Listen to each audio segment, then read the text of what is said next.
Thanks for staying with us. This is Newsline. I'm Michael Chagani. With me is the Education Secretary, Mr. Eddie Ng Hakim. We're talking about national education. You hear the words 國民教學 many times in Hong Kong nowadays. 國民教育. But then we were talking about why call it that? Why call it national education when it creates such emotion, doubt, perceptions? Change the name.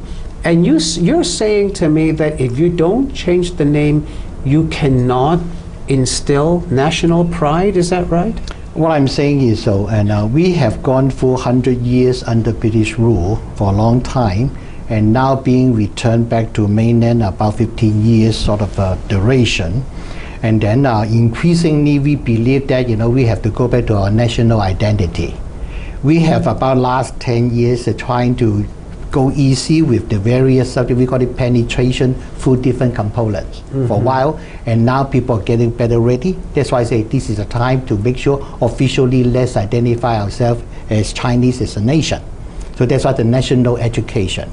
But we don't just look at it because we look at the Chinese culture. It's not just the nation, it's the culture itself. That's why the moral and national education together. But you can achieve that without calling it national education. We've been calling it a moral or sort of a civil or history. Just call it civic education or history, why not? The difference is, out of these 5 categories, like 2 things there. One is how to build the value, attitude, and the identity, versus just the subject itself. Subject, you don't call it any name. But with the value, attitude, and culture, moral ground part together, it has carried a certain value called national education. Why is it that Hong Kong people are missing this national pride? You're saying that they're missing national pride. 15 years after the handover, they're still missing it. Why? I believe what I'm saying is, in the past we've been trying very hard to build it, but we'll build it gradually, maturely by stages. In the past, after returning, we start looking at the Chinese part. People need to know more about China, and so because the whole world is trying to do that as well. Every year, Obama trying to send 100,000 students coming to China to learn about China. That's an example. So we have people coming along this way, and people are now getting better ready to know more about China. Then we say, well, actually we are Chinese. As a China identity, the national identity. This is a time we say, well, make it official. Even though you make it official as our consultation, we believe that people need the time to adapt to this one. That's why of the 3 years initiation period to get you to this education subject. But no country really that I can think of actually has national education. They may call it some other things. Can you name a country that has national education? You have Singapore, you have South Korea, several years back, when you look at the US history. And after 100 years. Do they years, call it national education? I don't think they call it national education. The UK part, and now they go through the same process. If you look at Singapore, example, as I said, Singapore, Korea. But they don't call it national education. They call it similarly, like after a while, because you don't have that history of the 15 years returning period. That's why they do not emphasize it so much. But there's still national law and so on out there. Yeah, but they don't call it national education. I believe they call it something similar. Yeah, but it's not national moral and national education. It could be history, it could be civic education. The moral and national education design is such as to suit the Hong Kong scenario, school scenario, class scenario. That's what we are after. This is a Hong Kong unique program.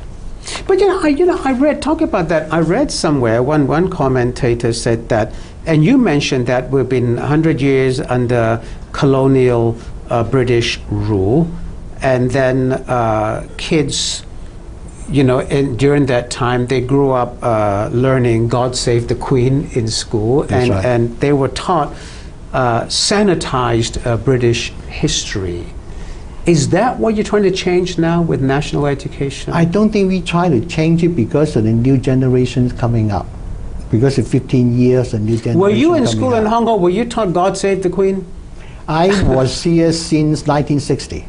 Okay, and then were you taught in school? Did you learn "God Save the Queen" and did you learn Senator's I gathered that from various events and so on. At that time, there's a lot of the British songs. Yes. Right, right. So that's what you're trying to change now. We're going to learn Chinese songs then, or what, in school? And I believe, like in Hong Kong right now, if you go open the various, including your prestigious station, when you start the news program, you also have that song, right? Right, right. Nowadays, That's on right. TV That's shows and so on, they have the national, the national pride, exactly, national identity. Right. Same thing.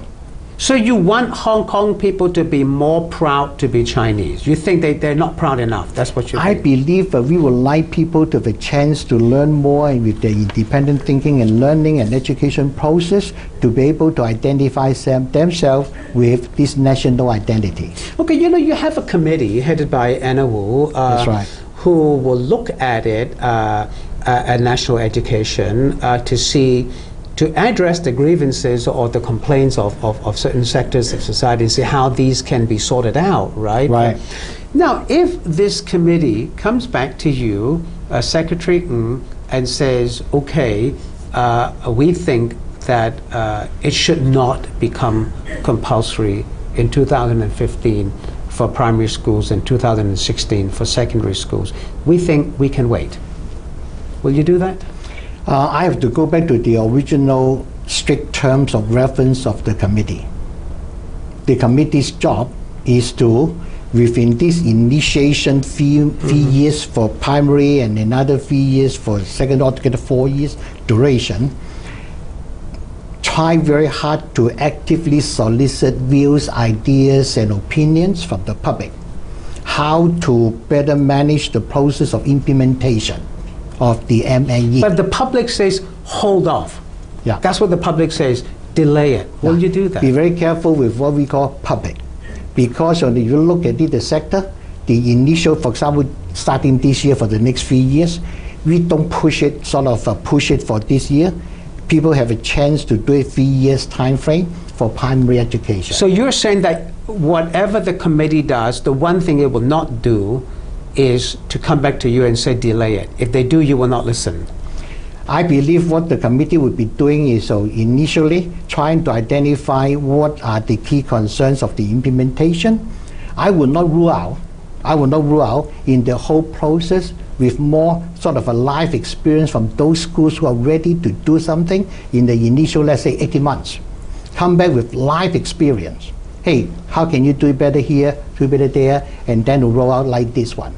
I would not be surprised that, well, there's a possibility, but a very, very small life possibility that, well, you might want to change some of this, you might need more time.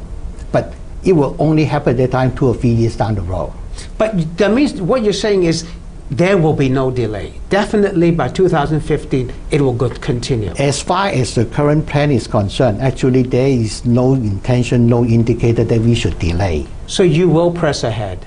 Now, I would allow that particular committee to make sure they go through the whole process to make sure the implementation is But matched. it will go ahead in 2015, that's for sure. At this point of time, yes. But you know, Mr. Lam Woon Kwong, the Executive Council convener, who was sitting right where you're sitting now a few weeks ago, and he told me that he had said to you, why rush? Yes, why rush in two sense. One is 80% of the programs are already happening every day. So there's no question you should stop it, you should delay it. It's not the issue of delaying or stopping. 80% already going every day. You just need to reorganize it systematically to do it step by step. So that's the first point, very clear concept. The second point out there is, with this particular 80%, people are more concerned with all aspects of input. Basically, they have a lot of distrust on only 5% of the content. That is the contemporary China portion. For that part, that's a sensitive this is part. okay. So what we are saying is, for those schools, the chair lady, Anna, actually suggests this one, and it's going to be discussed at the committee's first official meeting within a month or so, and which I think, in principle, I would support. And that is, for those schools already get prepared fully with the confidence, proceed as you plan. For those who say, well, I'm not sure because of the concerns for parents, concern of the public, a little bit image issue and so on, can I hold it until the committee scan this particular part of 5% to be suggested, submitted by professional curriculum development team of the EDB, and then be scanned by the committee and be uploaded to the website for the public scrutiny. And only after this whole process done, you have the confidence you proceed with this 5%. So you're working along the timetable that is not going to change, but you just want to get more public to support it during this time. Let the public to have more evidence before they are able to support it. You know, one group that is not, I've just got a couple of minutes left, one group that doesn't seem to want to support it, and they may have a valid point, the so-called minorities, the non-Chinese in Hong Kong. Many of them are not even able to get a Hong Kong passport. And they're saying, well, you're making me learn this. I'm not Chinese. You don't want to make me Chinese. Can they say, I want to opt out? Do they have that choice? Will you give them the choice to say, all right, when that class is in session, I will leave? Can you do that?